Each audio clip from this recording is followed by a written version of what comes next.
Hi, I'm still Noor.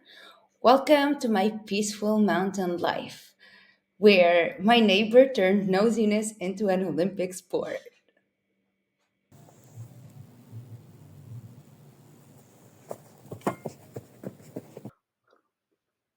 So I took the liberty and made a board with all the wait with it's basically neighbor bingo with kind of bingo cards about some of the stuff my neighbor asks me. So over here we have asks why I'm single.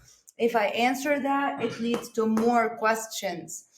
If the second card is asks if my mom visited. If I answer that, also leads to more questions. We have the third card asks if my friends stayed over. If I answer that, more questions. Stops and honks while I ignore questions. So this one in particular, the question comes the next time I actually get trapped and meet my neighbor and can't avoid it, which is why I memorized his schedule basically more than mine. My entire life revolves around his schedule. If he passes through at 8, I don't go out at 8. If he goes home at 7, I mean he passes through my house. I postpone my dog walk, or like, walk them earlier and stuff like that. So it's all making sense. And then we have the what time did I get home? Also, when I answer that, it leads to more questions. And then the winning question of all is, whose car is that? So whose car is that is an important category, cause if I answer that and it's a friend's car, then more questions. If I say I don't know, you think there's an escape, I gotta know, right? So like, if I don't know whose car that is, I'm asked, didn't you ask? So this is our entire chart of neighbor questions, although it's missing a few questions. Like, for example, why do I not like to enjoy myself with men? Which is a very weird question to be asked.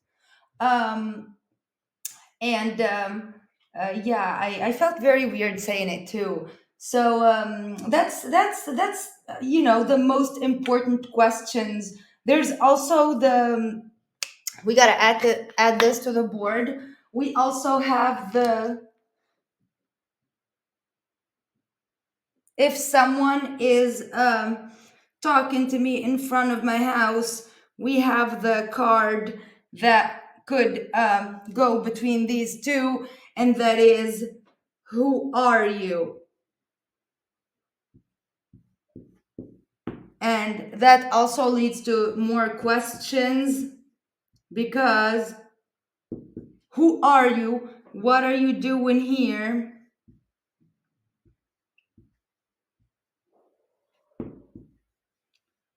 And then casually joining a conversation he is not part of. So whether you want to be a very nosy neighbor, sorry, or a very annoyed person like me, this is a bingo bingo cards example that you can follow. If they ask you this question if they ask you this question right here, then run for your life, and then never look back, never look back. And wait, if they also, yeah, if they do this, also run for your life, there's no hope there. Yeah, this one, whose car is that? And then it leads to more questions. That is also a question that you should run for your life with. Actually, now that I think about it, if you're asked any of these questions, it's run for your life. Yeah, just create a very nice routine where you just, disappear from your neighbor's life, never encounter them, make them think you're dead, pretty much. And that's it for today. I just wanted to give you some knowledge about how to do this and what signs to basically look for. These are the signs, and the best you can do is, if you don't want to move like me, for example, is as I said, memorize their schedule, be very dedicated with that, look through your peephole. If you hear a motorcycle of any kind, just curl up under your desk, on your bed, just hide under something. They can sense you, they can sense your presence. Anyway, so I feel like that's pretty much it for today. I feel like there's more I can educate you on, but this is all I have right now. Like, it's a lot in my head, and yeah, things do tend to get confused. So I hope this was a very good learning curve, or curb. English is not my first language. And yeah, thank you for watching this tutorial. I know I would want people to have the same knowledge I do, and this is totally fine.